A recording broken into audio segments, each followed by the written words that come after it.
Okay, while I still have a few minutes of daylight coming in the window here, I just want to do a quick remake on lining the cookie cutters with thin fire, because it is a subject that's come up a lot in my old videos, kind of in bits and pieces, so I just wanted to run right over that again, a little bit faster this time maybe. This is thin fire paper. It's got the bullseye logo on the back, so it's the real deal. There's one piece cut big enough to cover the base. I'm going to cut strips to line the cookie cutter, and I don't want them any higher than the cookie cutter. So I'm going to kind of judge it there.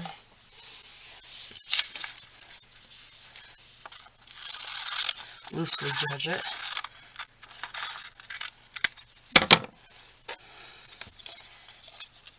And I forgot to bring my glue over.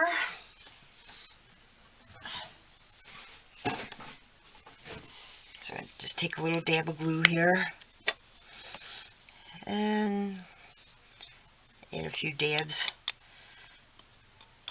Just enough to hold the paper in so it doesn't fall off right away. We have a sharp inside corner here and a sharp outside corner, so I'm going to crease the paper so it goes into that corner easily, and then the rest I'm going to just roll up here so the whole thing fits in there, just like that. Now start to work it in with your fingers. The glue's going to hold it there pretty good. You don't have to be super accurate with how tight it is, just as long as it's held up there pretty good. Okay, just like that. And that way. And you can see I kind of slapped some glue out there. So there is a little glue on the edges here. But I'm just going to add a couple little extra dabs. And check again. This is a stainless steel cookie cutter. A lot of times when you're shopping for a cookie cutter in the store, it won't say stainless steel. It'll say metal, whatever. Just make sure it's not aluminum. 9 times out of 10 it's going to be stainless steel, because that's what's most commonly used for cookware. So there we go. And I'm going to grab the kiln bottom here. This kiln bottom has some loose powder on it, so I'm going to be kind of careful here. Make sure everything's moist, my hands. And center that right there. Now I have all kinds of jars of frit here, but I'm going to grab this little jar of hand cut frit I got here. It's from trimmings from pieces, so it was mostly all cut with wheel mosaic trimmers. And I'll start filling, I'll start filling the heart shape with it. I can use a few big chunks to take up more space. And kind of pick through colors. I like to use a lot of transparent colors in the castings because they let a little more light through. There's some dichroic bits in there. And rather than take 10 minutes picking things out, I'll just shove some in here. This frit is really coarse, and that means there's going to be a lot of air space in between the bits of glass. So as the glass melts, it's going to settle in and eliminate those air spaces, but it also means, although I have a real full container of glass here, what's going to happen is, let me turn this upside down, it's all going to settle down. It's going to be, where it's starting out like this thick, it's going to end up being this thick. If you want, you can put some finer frit in there. But I'm just going to stick with the coarse and make sure it's filled up extra high.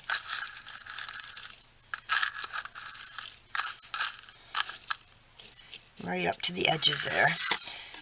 And if it's not enough when it comes out, you can always add a little more and put it back in again. Okay, and now it's ready to go in the kiln.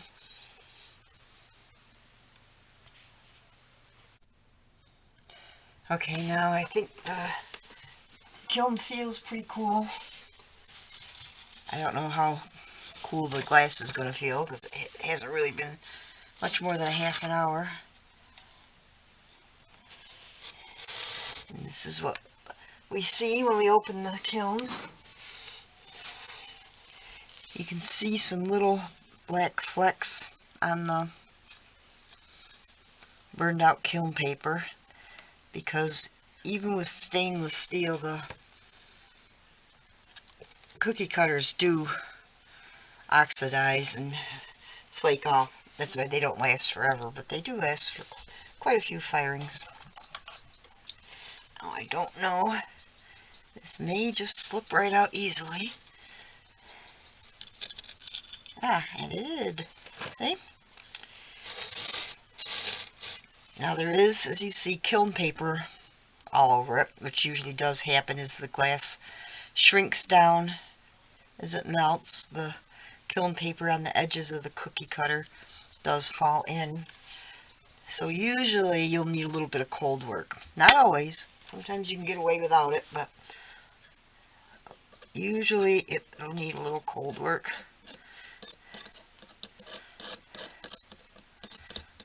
I have a couple little spiky feeling spots because there was some dichroic in there, and the dichro doesn't flow the same, so sometimes there'll be a little sharp spot.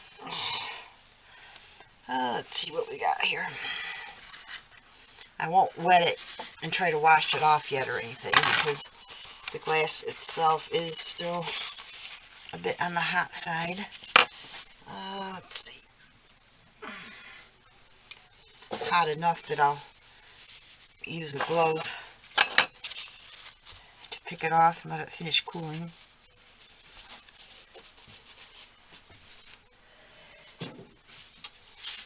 But not hot enough to scorch the paper, so you know it's relatively cool.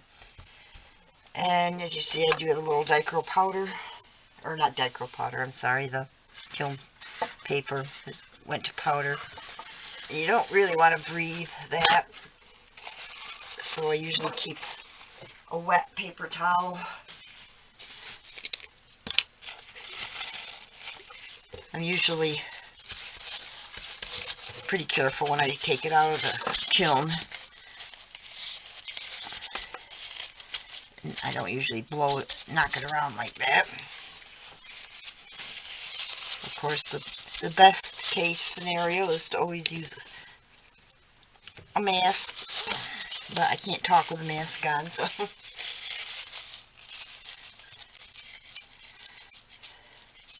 I'm going to let this sit for a little while before I try to wash it off or anything. And then we'll come back and see what it looks like in a little bit. Okay, here we are again, and it's all washed off and dried, and it's in pretty good shape. There's no real bad dull spots. There's a little tiny burr where a piece of dichroic finish stuck up, but depending on what this was going to be used for, it's actually fine just as it is. I could tape the edges with copper tape and solder and put a little loop in it and use it as a sun catcher. It does seem to play with the light pretty good. There's enough transparent colors in there that a lot of light passes through it, so it's really kind of pretty like that.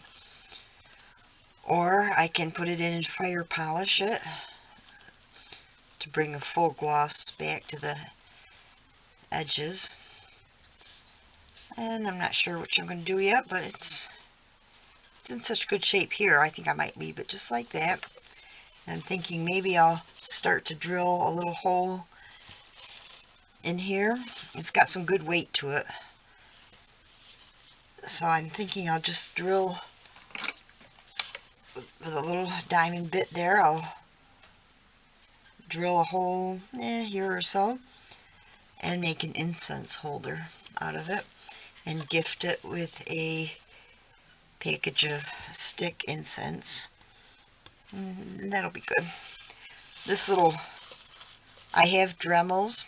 I have some real good heavy duty rotary tools, especially out in the shop studio, on the big studio. But this little thing costs like under $10, and I use it continually in the house. And I use it with the diamond bits in a little tub of water with a sponge, and that's what I drill a lot of my glass with when I'm working, especially in the winter in the house when I'm not out in the studio. So that's just a little tip there if you think you can't afford a rotary tool to drill your glass. I think these were at Lowe's. You can find them in most hardware stores, and they run between $10 and $20. They're really cheap. I've been using this one for like 5 years, and I use it a lot. Alright, that's it.